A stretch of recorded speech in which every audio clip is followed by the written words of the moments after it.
Hey everybody, how you doing? Dave Fennoy here. Another Ask Dave Fennoy Anything on this Wednesday, the 10th of February, and already 2021 seems to be going by pretty doggone quickly.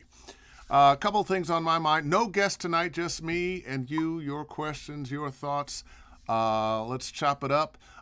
Things you're thinking about, technique, equipment, soundproofing, sound dampening, how to get an agent, how to interact with your agent, demos, whatever's on your mind. Let's talk about that a little bit. I had a couple of things that I wanted to talk about.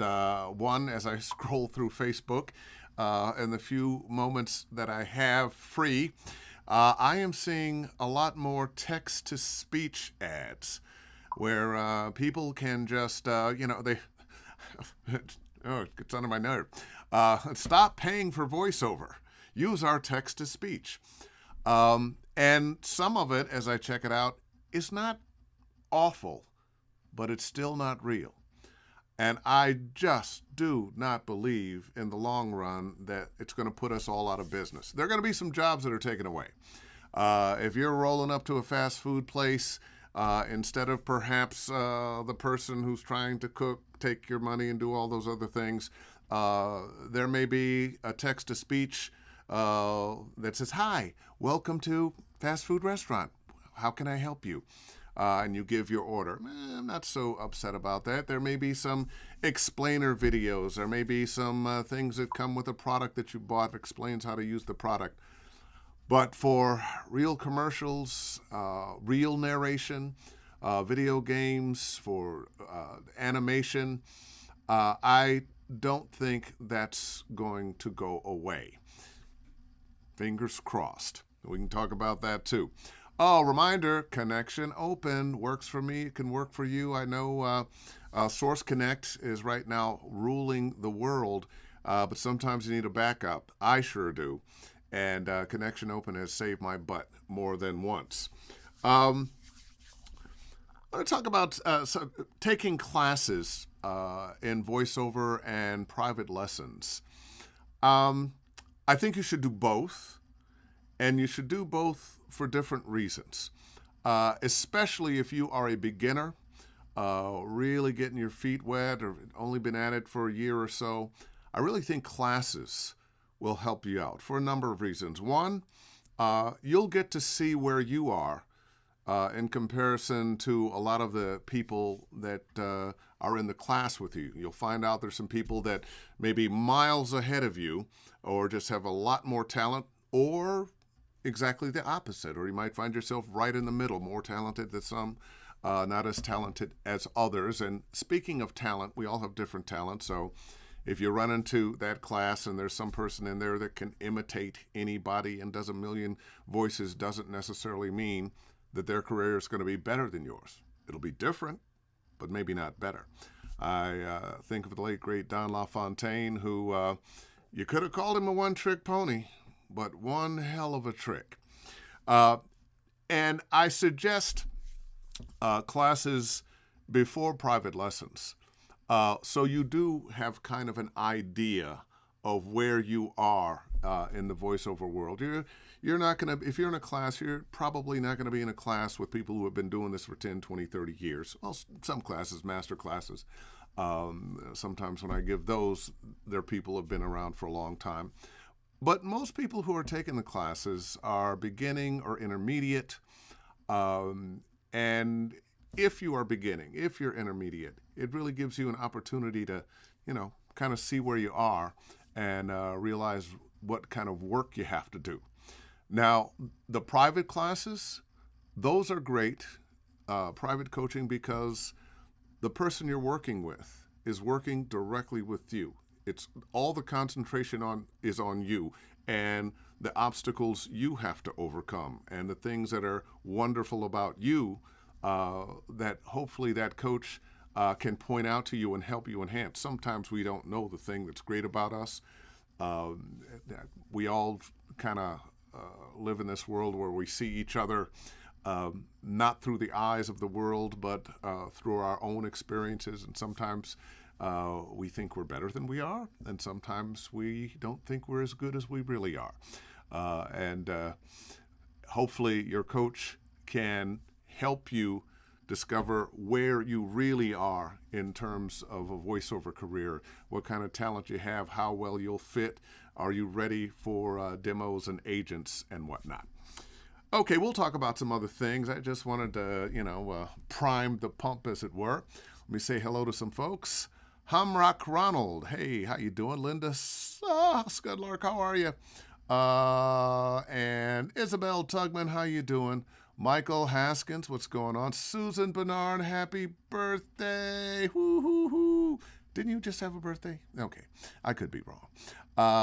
Derek, how you doing? Victor Singleton, what's going on? Now, this is Ask Dave Fennoy Anything, and I love the fact that you're saying hello. But let's get some questions going here. I know it's just me, and you heard me a lot, but what kind of equipment are you using? How's your studio? What do you need to upgrade? And what classes have you taken? What do you think you need to take? How can I help? I am here for you. Well, while I'm waiting on some good questions here, I should mention that next week, one of my agents will be my guest, Bo Berdal Oliver from CESD here in Los Angeles. Bo handles commercials, and she's one of the best in the business from one of the best agencies in the business, CESD. Proud to be with them. Have been for, it's been a while now, a decade, maybe more. And after that, the following week, Mark Esdale, who is a director of video games, he's from London, had a studio here for a while until the pandemic shut him down, but he is still doing games in London, a good friend of mine, and he's going to stay up and be with us at 2 o'clock in the morning London time, 2 weeks from today. All right, let's pull up a question here. Hope Goldsmith, what do you think about auditioning before I have a demo? You know what? I think that's fine, actually. Your demo's going to do one thing for you, a couple things for you. If you've got it on your website, it's a place you can drive prospective clients to hear what you sound like, hopefully hire you from your demo. It hopefully will attract auditions if you're sending them out to broadcast producers or video game producers or cartoon producers or narration producers. And hopefully it will attract an agent, at least get you in the door to do the agent read. And let's talk about that in demos a little bit. And a student I'm working with, a young lady, she has some talent, but she's not ready yet. But she's chomping at the bit, and I understand. I really do. She wants to get that demo done and get out there. Well, I can coach her into a real good read, but it takes, a bunch of takes to get her there right now. She's got some talent, but it's going to take a while before she has really just sunk her teeth in and can just do it. Knows the questions to ask herself, ups her reading game, and so forth. But I have seen people who have a nice voice, a decent amount of talent, are directable, but aren't ready to self-direct. And these days, you got to be ready to self-direct. Who will pay somebody to do a demo for them, and you do enough takes, and you chop it up, and you put the right music and effects on it, and it can sound wonderful. But then what happens? You're going to send that out to agents, and if an agent gets interested in you, and you go in for a meeting because of your wonderful demo, well, guess what? Agents aren't stupid. They are not going to just take your tape and go, oh, we're ready to sign you. They're going to sit you down. They're going to talk to you a little bit. What's your experience? What have you done before? Oh, and by the way, we have copy from several departments. Here's some promos. Here's some commercials. Here's some narration. Oh, here's some animation. Here's some video games. Just here, look at this. go.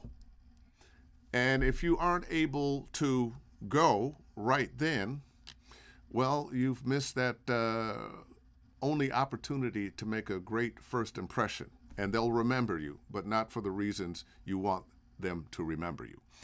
Okay, Kevin John Goff. I bought an H6 recorder and some AKG mics. What do you use? Well, I have a Apollo UA Apollo Quad is my connection, and I have plugins now for my preamps as opposed to actual preamps. I use a 416 micro. Why am I looking? I know what's in my studio. I have a 416 microphone that I use most of the time, Sennheiser 416. It's been dubbed the LA mic. And I have a TLM 103 also hanging in the booth, and I can switch between them. And I have a collection of other mics that I use from time to time. I have them more because I like having them, that I'm using them, and it's a little silly in some ways, but, people collect things, and among the things I collect are microphones. Let's see what Jay Horace Black has to say. Hello, Dave. When you do one-on-one coaching, how do you structure the sessions? Do you have basics that you take everyone through? That's a very good question. I know there are some voiceover coaches who have a whole program that they take you through, and you're going to learn this technique and this technique and this technique and this technique. That's not exactly how I work. I like to look at it as a partnership between myself and the voice actor I'm working with. I'm working with people who sometimes are pretty much beginners, and sometimes I'm working with people who have a lot of experience, have actually very good voiceover careers going, but they just want to be able to do something a little better. Case in point, and I'm not going to use names, I have a gentleman doing some work with me now. Wonderful voice, older fellow, a lot of texture in his voice. I listened to his commercial demo, killing it, just killing it. And he had been doing voiceover for a while when he was younger. Life took him some other places, and now he's returned. Well, he wants to do video games.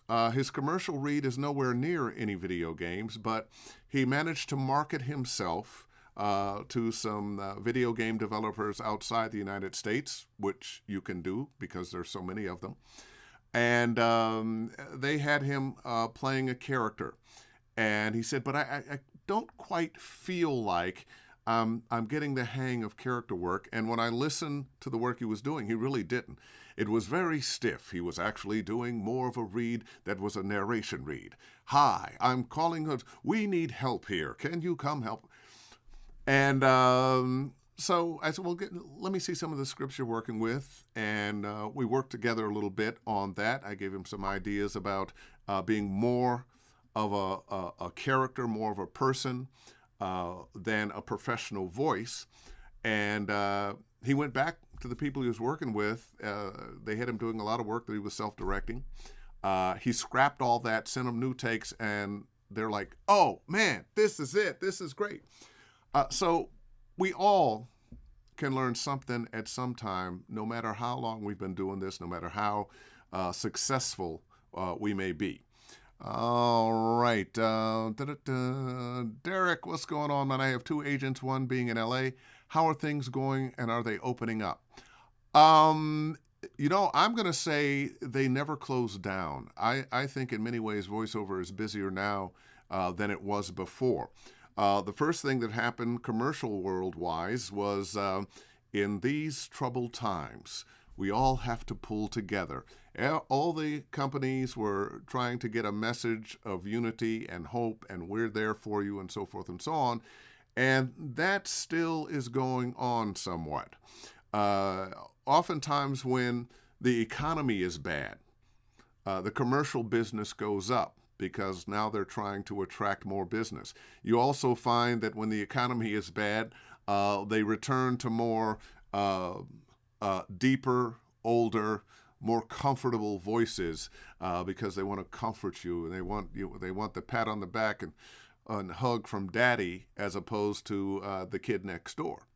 So business is still good. Also, because they know you're at home and not going a whole lot of places, you're getting a lot more auditions at, it's 9 o'clock and we have this by 10.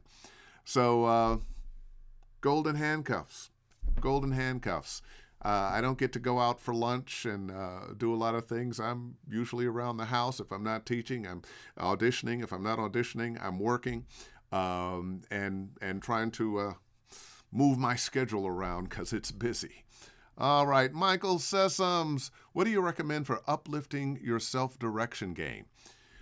Oh, man, I am 2/3 way through a course I'm doing now on self-directing with Voice Track San Francisco.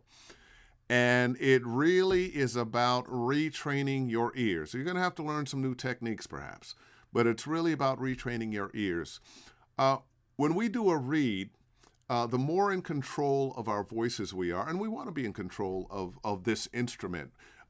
Just like if you are a keyboard player, you want to be in control of that instrument, which is why people think, oh yeah, voiceover's just talking. I can do that, man. Wow, it's just, give me the page, I'll do it. It's not as easy as people think. But if you've been having success, say you were like me and you were a disc jockey for a long time before you went into voiceover, you may have developed some bad habits. Even if you weren't a disc jockey, you may have an idea about what voiceover is and what voiceover should sound like and what you should sound like. And what you should sound like to you may not be you. You may think, oh, my voice isn't deep enough. My voice isn't raspy enough. My voice isn't this. And that happens to us a lot. I was just watching a video from another buddy of mine, Everett Oliver, who teaches animation, complaining about, ranting about people who don't want to use their own voice. They're trying to do something else. Should I make it higher? Should I make it lower? Should I make it louder? What should I do? How should I change my... No, it's not about changing your voice. It's about acting. So, one, you have to learn to listen to yourself in a different way. You have to become more objective about yourself and stop listening to yourself with the question of, do I sound good? Do you sound believable? Are people going to believe your performance? Who are you talking to? Is this going to have the ring of truth with that audience that you're talking to? These are the things that we have to start to do to become good self-directors. We have to learn to recognize when we're being reedy, when we are not just talking, but we're enunciating words too clearly. Have you ever written a letter and suddenly you're writing using words and phrases and idioms you would never ever use? We kind of do the same thing sometimes when we pick up a piece of paper, especially if we don't have a lot of experience with voiceover. Suddenly you pick up that piece of paper and you are trying to make sure that you are... And no, what we're trying to do is be a human being talking to another human being. So what you want to get at is conversation. And it's all conversation. They're different styles, but in reality, it's all conversation, which means you're talking to somebody. Who is that? What's that relationship? How do you feel about what you're talking about and them? All those, and who are you and what are you thinking about? I always find it interesting that when we're just in our real life and we're talking, we never have to worry about getting across what we're thinking and feeling. Out it comes because we thought it and we felt it. So our job is to take these words that somebody else wrote and superimpose our thoughts and feelings on them. Hopefully we'll connect with some of the thoughts and feelings that the writer had, but we've got to make them our own. And when we can do that, and we start from here and here, it's going to come out here. If you start here, then you're going to be doing this thing. You're going to be doing that sing song, and you're trying to make the words have meaning by how you... And nobody believes that anymore. Right. Da, da, da, da, da, da. Sean Burton, hello, Dave. Hope all's going great. I know times are changing and getting an agent is probably different than it was 10 or 20 years ago. Actually, it was 30 years ago. What would you say is the best way to get representation in today's market? That is a great question. First of all, you want to be good. You want to have a really superlative demo tape. I often tell people working on their demo tapes, your tape needs to be better than mine. I'm not necessarily getting hired for my demos. They're there, but I'm getting hired from auditions. I'm getting hired from reputation. I'm getting hired from suggestion. I'm getting hired because somebody just, hey, let's get Dave Fennoy in on this. Now, I do upgrade my demos, but if your demo is a little lackluster, why should they take you on? Although this is a business of people with imagination, they have no imagination when something's not right with your demo. Make sure that demo is right and make sure it's an honest portrayal of your talent and skill level. And notice I said talent and skill. Talent's one thing, skill is something else. So one, get that demo. Get that right. And of course, it goes without saying, have the training beforehand so you can do that demo. And then start trying to create a relationship with agents. Don't just go for one agent. I would go for several. If you've been working with me or somebody like me, and you're at the point of let's get an agent, perhaps I or somebody like me, perhaps your coach, might give an introduction. It still doesn't mean they're going to book you or bring you on and represent you. But whatever you do, when you send in that demo to somebody and you haven't heard back in a week or 2 or 3 or 4, it's not necessarily that they didn't like your demo. They might not have listened to it yet. Or if they have listened to it, they might not have had time to get back to you yet. Agents are very, very busy. You can imagine they're working with 200, 300, 400 people and booking all kinds of things. I think of my agency, there's a number of agents in various departments of voiceover. So if you haven't heard in a month, drop another note. If you heard back and they said, oh, thank you, but no thank you, we love your demo, but right now we're full up or we have several people in your category, blah, blah, blah, blah. Write them back and say thank you, and then stay in touch from time to time. That doesn't mean writing long missives, but you're still knocking on the doors. You booked a little something. Drop them a note. Let them, hey, I just booked this. Got a copy of it? Send it along. And from time to time, congratulate something that agency has done or somebody in that agency. Few things impress somebody like a little flattery. Now, and I don't mean making it insincere. Really know some things. Really follow it. Really be interested. And you'd be surprised how people can come in on your side and really want to champion you. Hope that helps. Hey, Charity James, how you doing? All right, Les Holmes.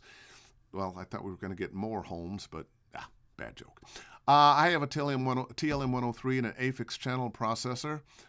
Is that too much equipment? No. I have an AFIX channel strip that I'm not using anymore. By the way, if anybody wants to buy one, that it's a great piece of equipment, and you will use that TLM 103 for a lifetime. You really don't need another mic other than that TLM 103. You probably want to get another mic at some point, but you don't need one. That is one of the hardest working microphones in the world. All right, Derek Magolski. How do you tell when your agent is doing enough for you? My LA agent is pretty quiet. Should I mention my current representation in emails? You know what? You might want to, on your emails, you can have that signature down there that says, who you are, your phone number, or your agent, so forth and so on. I think that's a really good idea. Or even link to your demo. That's a great idea. When's the last time you had a conversation with your agent? I think most people should probably have a conversation once or twice a year well, of course, we're not going into places now, but maybe a Zoom meeting and you probably can't get them all in a room at the same time. But if your commercial agent at that agency, have a Zoom meeting with him or her or them. And let them know the kinds of things you're looking to do and what kind of opportunities have been coming in. And you can do the same kind of thing with the other departments. If you don't want to make that Zoom call right away, maybe emails can help.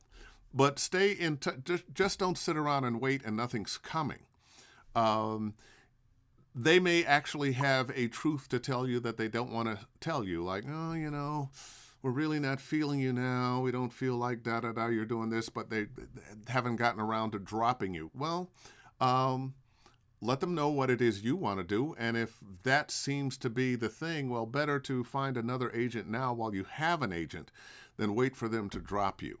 So I'd say communication is the key, and let them know what you are interested in, because they're not mind readers, and they got a lot of other people that they're working with. So if they've been sending you commercials and that's all, and you want to do video games, let them know. And also do the preparation so that you're ready when the video game auditions start coming up. All right. Cameron, could you reprise your roles in World of Warcraft animated series? You know what? I have been reprising that role for at least 10 years now, and I'm sure with enough next upgrade, they'll bring Vol'jin back. For those of you who don't know, Vol'jin, leader of the Horde. And at one point, Vol'jin was killed, and I thought, wow, man, I had this part for so long, now I'm going to have the part. And now Vol'jin is a spirit. So I think Vol'jin will still be around. I'll be reprising that role again. Gene Dixon, what's up, man? How important is to read copy on a daily basis? You must read it on a daily basis. I think reading in general is a must. There's so much that you learn. There's so many words that you'll learn. There's so many idioms that you'll learn. So many ideas that you learn and become familiar with. The more you expand your mind into reading things that you're interested in. Curiosity, it's one of the best things in the world. Just be curious. Wow, what's that? Oh, let me read that. Let me read that. I was working with especially some of my younger students. When I say younger, I mean 20s, early 30s. I'm wondering what's happening with their education. There are so many things that I take for granted that I just thought everybody knew, and everybody doesn't. If you feel like you're one of those people, there's a great book, a dictionary of cultural literacy, what every American should know. It's a great book with just what should be common knowledge for most Americans. And by the way, the knowledge base is growing despite the fact that we as individuals seem to be less and less knowledgeable or more willing to believe things that just aren't so. All right.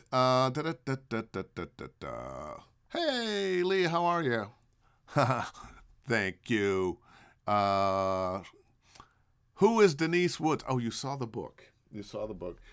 Denise is a friend of mine who is a vocal coach and dialect coach, and she has a book out, The Power of Voice.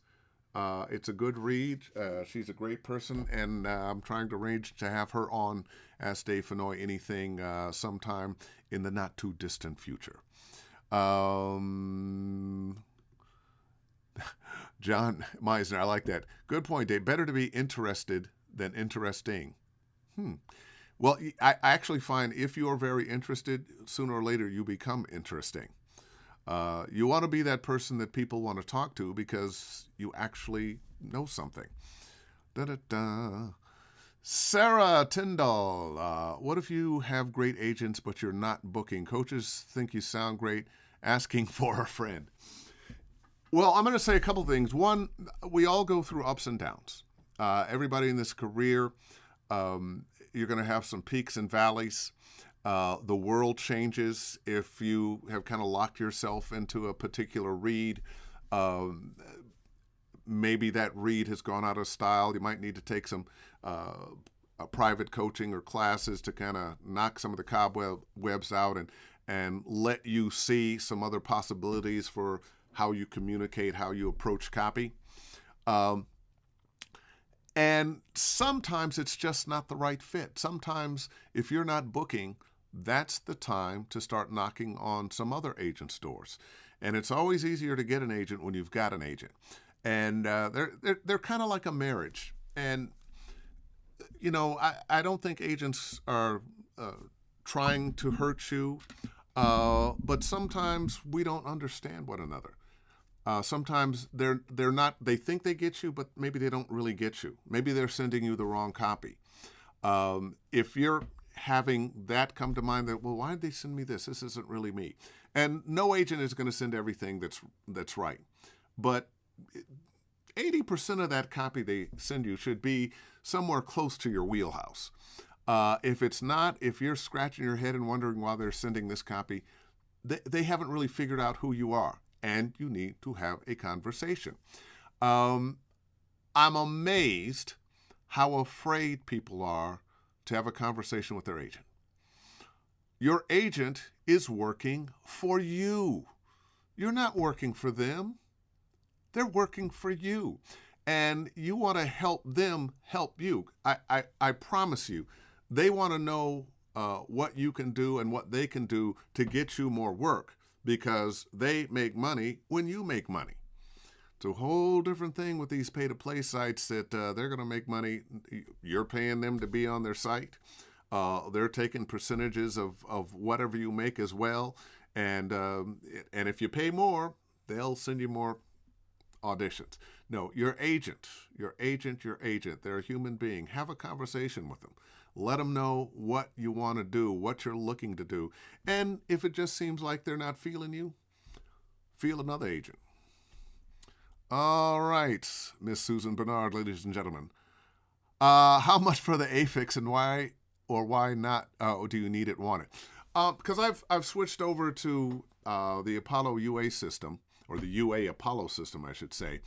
And instead of hardware, it's plugins that does the same thing as the hardware. I don't think they have the AFIX plugin, but I do have an Avalon 737 and a Manley VoxBox plugins that I use.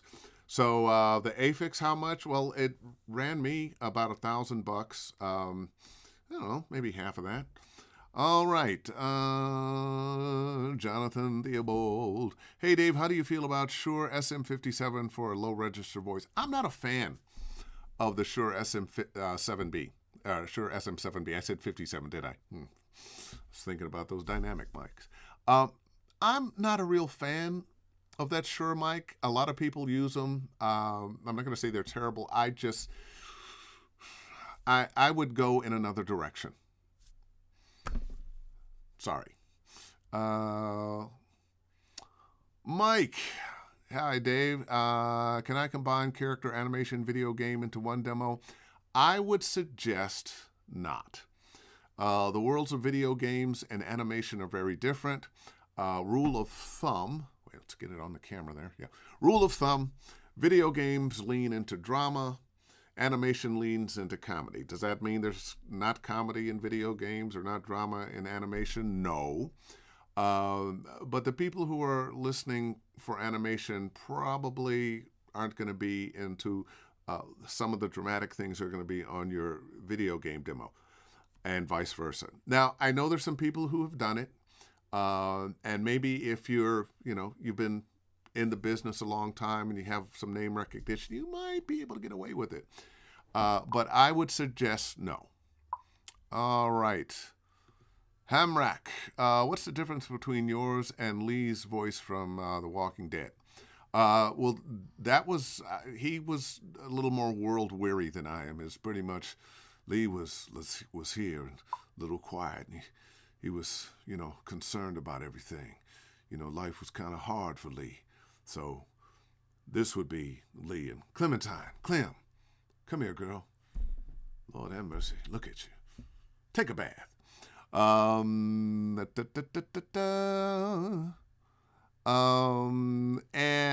do you coach for anime dubbing characters? I do not. I do not. I do anime. I don't coach for anime, although I've done a fair amount. It's not the thing that I'm known for or do the most. Anime is kind of a hybrid technique and acting. Because there's a Japanese actor who has voiced that character that you're doing, and you have to match the lip flap and the amount of time. So there's a lot more technique to it than other styles of acting where you get to say it in the amount of time you need to say it in. So no, I'm sorry. But there's some good anime teachers out there. You might want to, let's see, if I were going to want to do that, I might try to reach out to Bang Zoom and see who they're working with. Bang Zoom is a studio in town that does a lot of anime. Isabel Tugman, when looking at future investments, what should come first, buying a TLM 103 or getting a pro demo? Well, if you're working with the mic you're working with right now, and it seems to be doing a pretty good job, Isabel, I would probably go for the demo. The TLM 103, the TLM 103, you buy a new one, it's about $1,500. You can find them for $1,250, some used ones sometimes, $750. Your demo is going to cost you more. And your demo is going to bring attention and work.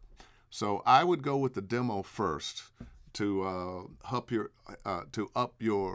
opportunities for work, so that you're working enough, and then you can just go on and buy your TLM 103.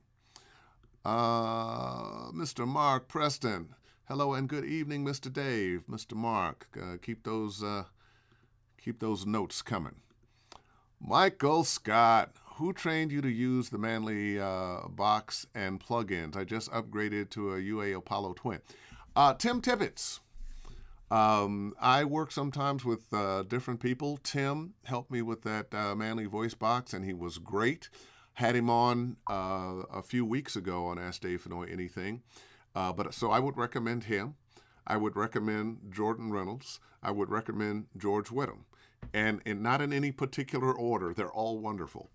And there's some other people out there, I'm sure, that could help you out. But Tim helped me with my Manly voice box. So there you go. And let's see. Thoughts on the Audio Technica AT 2020. Haven't really used one. I've heard good things about it. I think it's in the approved microphone category, and that's about as much as I can say about it. Kayla Renee Jackson, hi Dave, miss you. About time for me to book another session with you. Okay, well, you knew how to do it. I'm here. All the best. Donovan Cornitz, hey Dave, just want to give you your flowers, bro. Congrats on killing. Oh man, thank you so much, Donovan. You are killing it too. You make me proud, brother. You make me proud. Keep on doing your thing, man.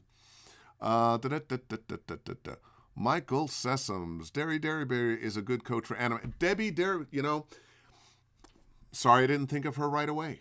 As a matter of fact, I've got her on a little card right here. I'm going to give her a call and get her on Ask Dave Fennoy Anything. Debbie Derryberry is also one of the best animation teachers you can get. And there are others, but Debbie's great. Debbie Derryberry is great. And by the way, for those of you who know about the Brad Venable coaches. A bunch of us got together. We raised $35,000 for Brad Venable's widow, Catherine.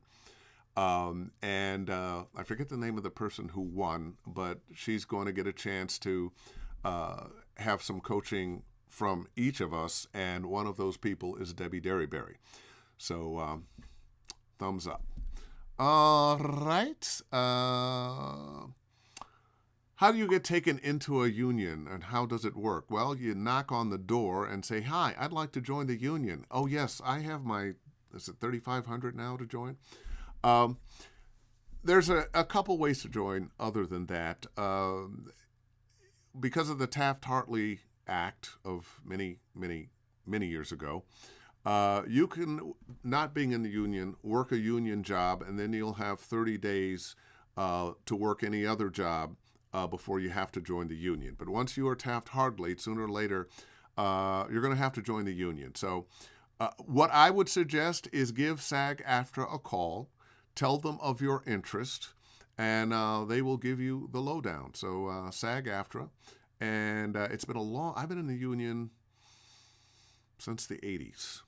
Man, yeah, dang, it's getting old. Natalie, do you think that our jobs will ever get taken by AI? We started off with that. I think some of that work is going to go away, but it's not going to be the truly human work. There are going to be things, like I mentioned, ordering food at a fast food restaurant, the phone trees that we've already got. There are going to be some types of instructions that maybe AIs are going to be doing.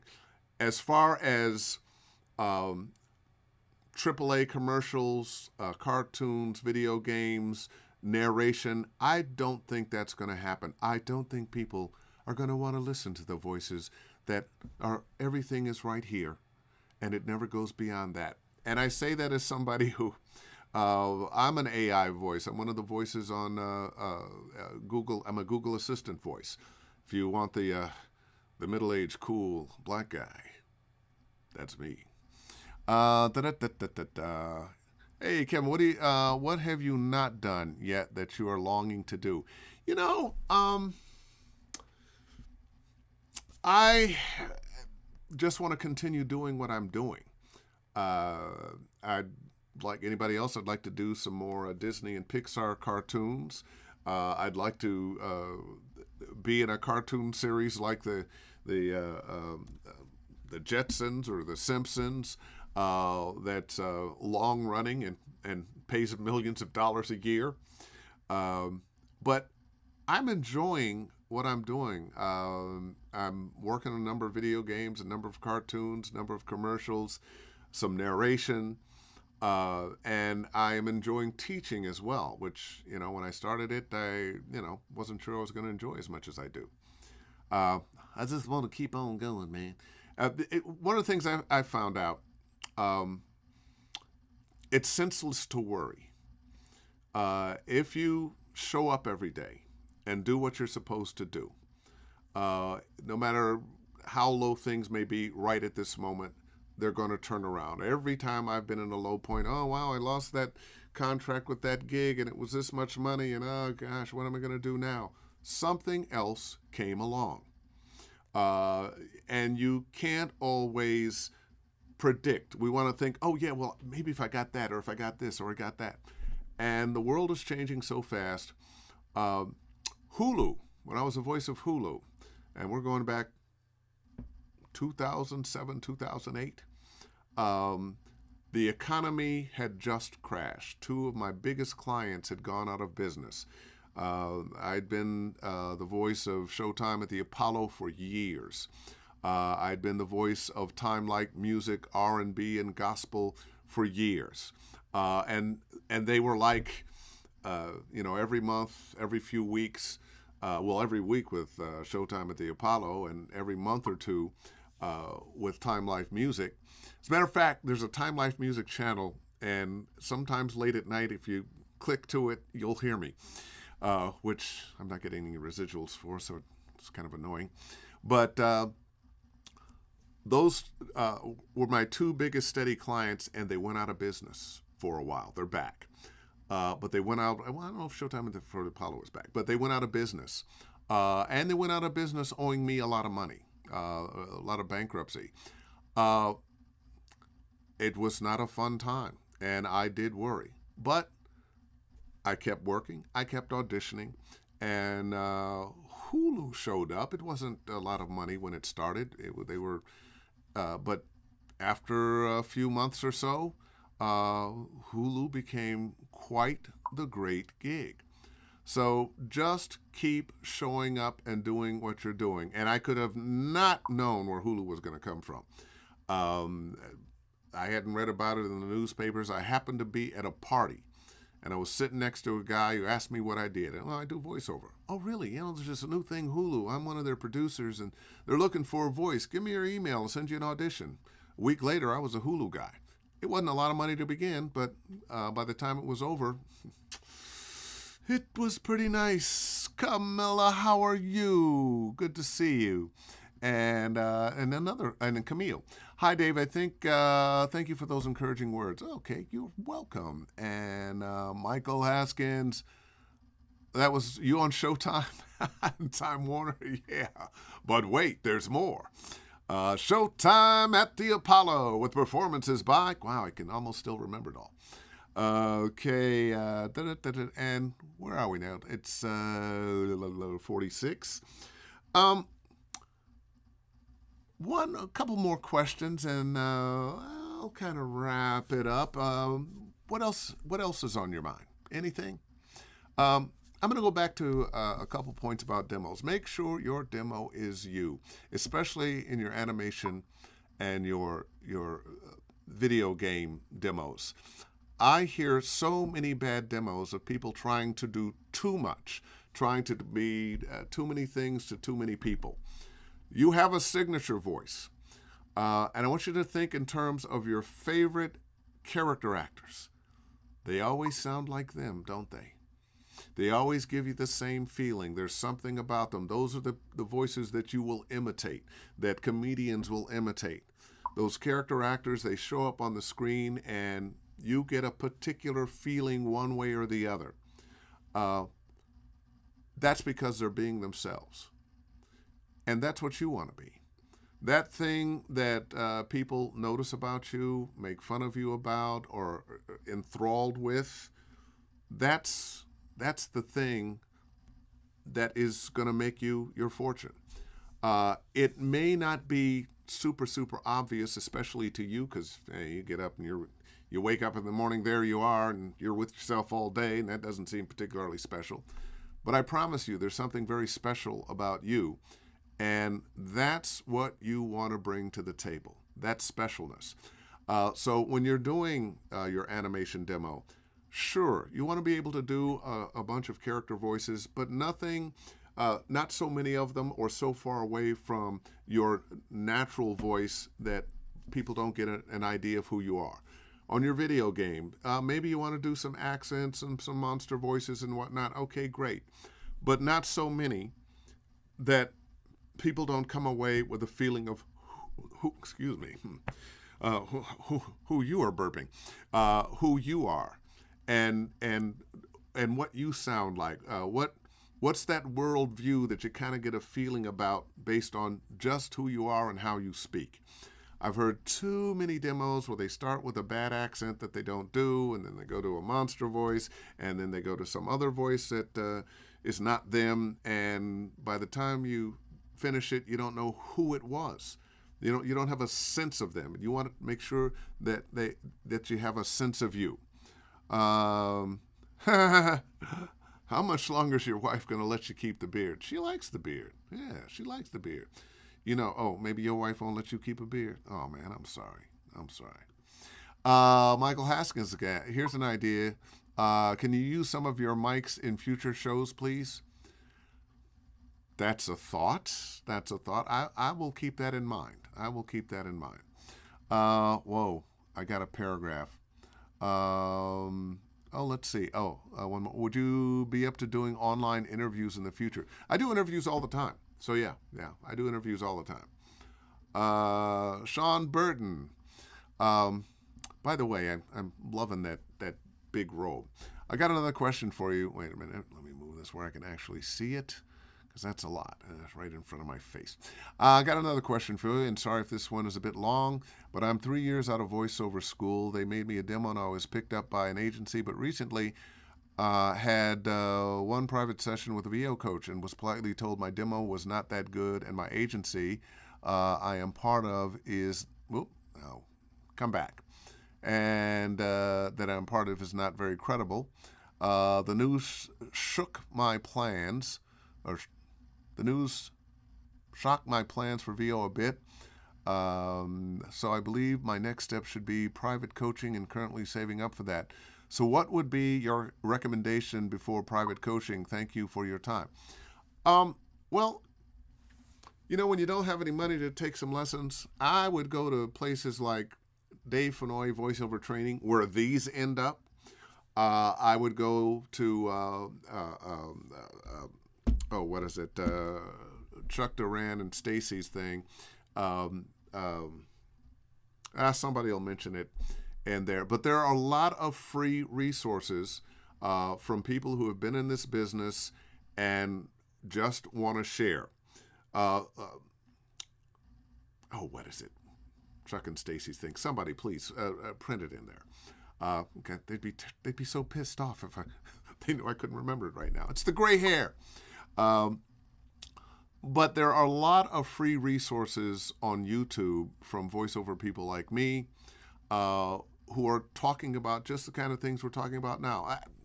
I do this, A, because I enjoy it, B, it's a great give back, and students come to me from this when they hear what I have to say. It's like, you know what, that makes sense. Let me work with this guy.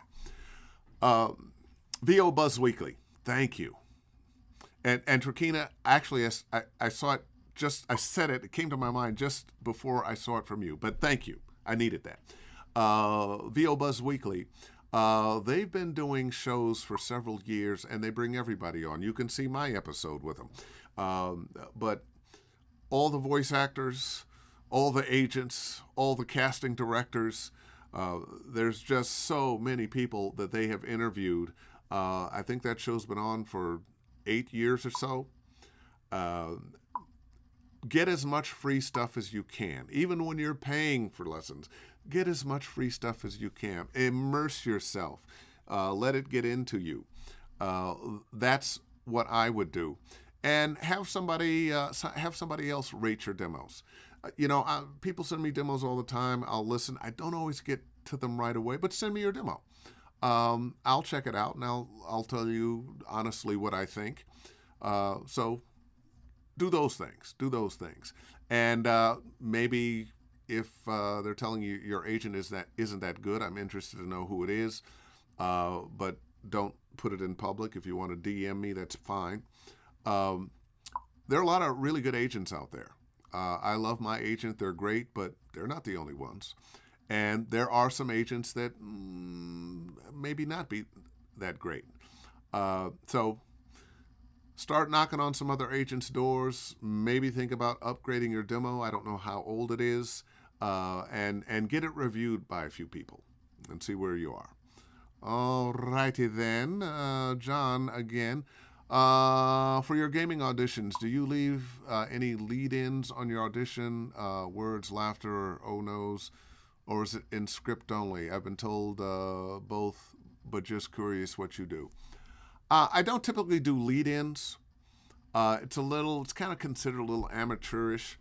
Now, I might do a lead-in and then take it off just to get myself into it, but I actually don't even do that much. But once I'm inside the copy, if I've got a sigh, a laugh, a pause in a crazy place, something else that is part of what this character would be doing, hey, that's fair game. The writer is only taking us 50% of the way. We got to take it the rest of the way. I'd use the football analogy, but Super Bowl is over, so I got to come up with something else. But the writer, we honor the writer for their writing, but they're only giving us the best imitation of humanness. We have to bring the real humanness to the writing. Da, da, da, da, da, da. Oh, VO Butts. Yeah, everybody's giving it to me now. Dean Muntz, best book coach ideas from a marketing point of view to create momentum in getting known. You know what? That's a good question. Right off the top of my head, I'm not thinking of a good book. My friend Bill DeWeese, who was in Chicago, I think he's just moved to Texas, does a whole series, series of training on how to build your own business from scratch. Now, he built his business not in the union, finding his own clients and working the pay-to-play sites. Not a fan of working the pay-to-play sites. Thankful I didn't have to build my business that way, but there are a lot of people who are going to have to because that's the world we live in now. So you might want to check in with Bill DeWeese. And there are some other people right off the top of my head, I'm not thinking of them, who can help you with that, but start with Bill.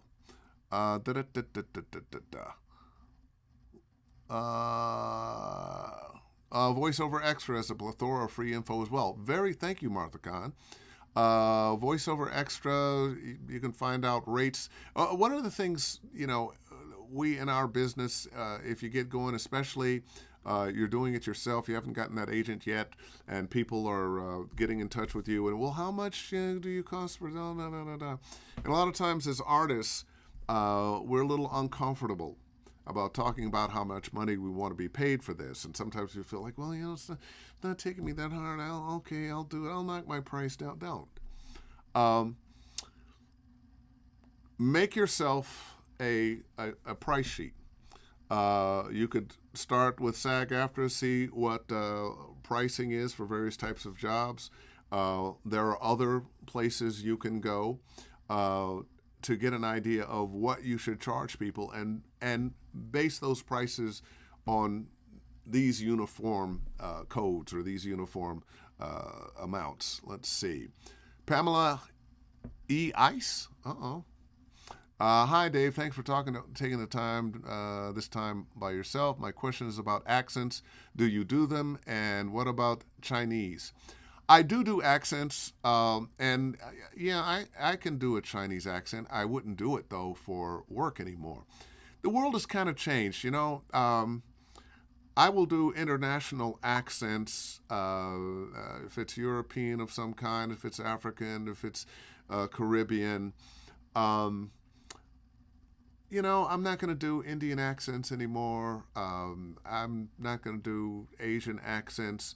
I'm not going to do Spanish accents for the most part. Maybe if I've been hired to do this whole thing and they just need a couple lines of something, maybe.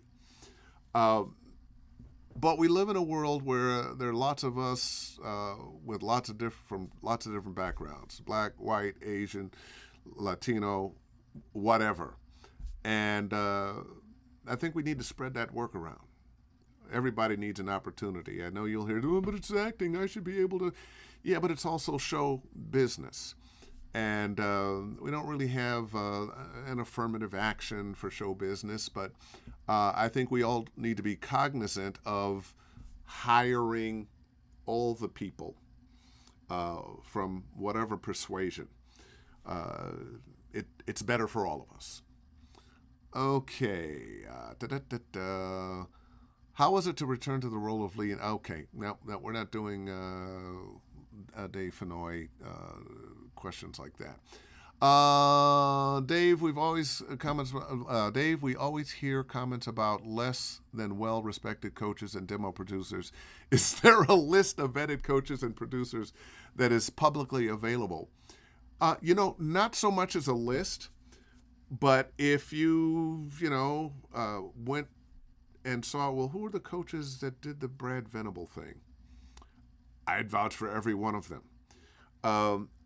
I'd almost want to start giving you a list of vetted, wonderful coaches, but there's so many, I'd forget somebody. But what you want to do is talk to your friends who are in voiceover. Join the community. Find out from them who they have worked with, who they like. I've had people come to me. Sometimes I've suggested somebody or knew of somebody that somebody had told me was good and suggested them, and somebody else has come back and said, well, maybe not.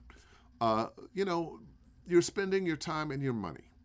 So you want to find somebody that is, one, can teach you the things you need to know, and B, communicates in a way that you understand. And you may come to me, and although I'm really saying the same things that a lot of the other coaches are saying, I'm saying it in the Dave Fennoy way. They're saying it in a way that maybe you hear it and understand it better from them or from me. So I always suggest people don't just stick with one coach.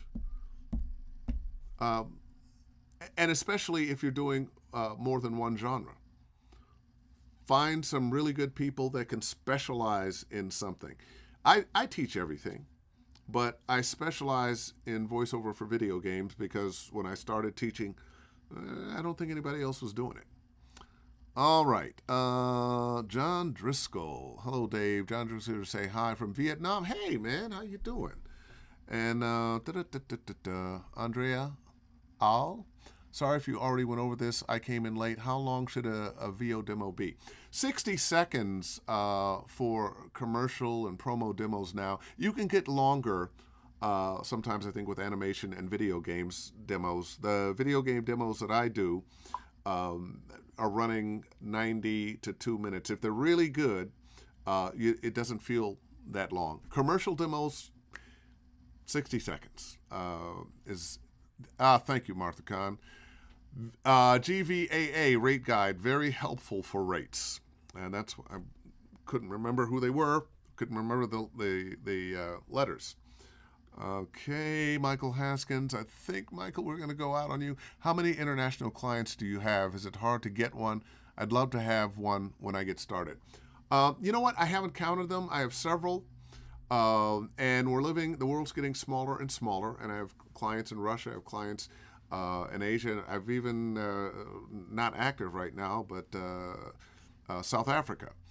But the world is small, the internet connects you, so if you are interested in international work, start knocking on those doors, and LinkedIn is a great place to start.